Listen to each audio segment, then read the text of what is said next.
napatibok. Pakitago yung arte, hindi yan pwede sa kalye. Hindi maubos, diskarte, laging balansi, atake. Hindi din pwede yung pwede, sagot na depende. Ang usapan paano mo mapapalago yung 20. Ako ay suwail para sa inyong mata, pero lahat may dahilan, ba't ko to ginagawa? Ako'y nangako kay ama na kaya ko na talaga, at kay inang nakaalalay nung munti kang madapa. Kasi nga bilang panganay, batugan daw sa bahay. Paano ko pagyayabang pera kung galing sa bawal? Kaya kung anong tingin nila, doon na lang nasanay. Sobrang dami kong dala kahit isa walang karamay. Ayaw na nila ako na makita na umaangat. Napipikon sila pag bulsa ko ay namamaga. Di nagpadala kasi di nila tanggap kung anong wala sila. Nakukuha ko lahat.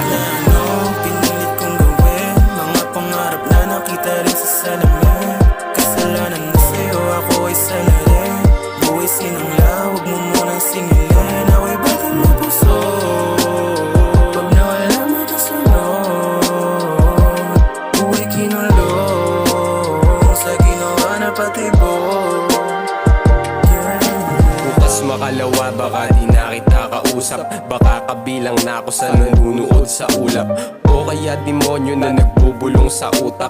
Ano kayang pakiramdam kapag tagapahamak? Langit lang ang may alam kung may langit talaga. Oo, pangit pakinggan pero yun lang talaga. Kung ang buhay ay hiram, sasangla ko sa iba. Kaso habang tumatagal parang wala nang halaga.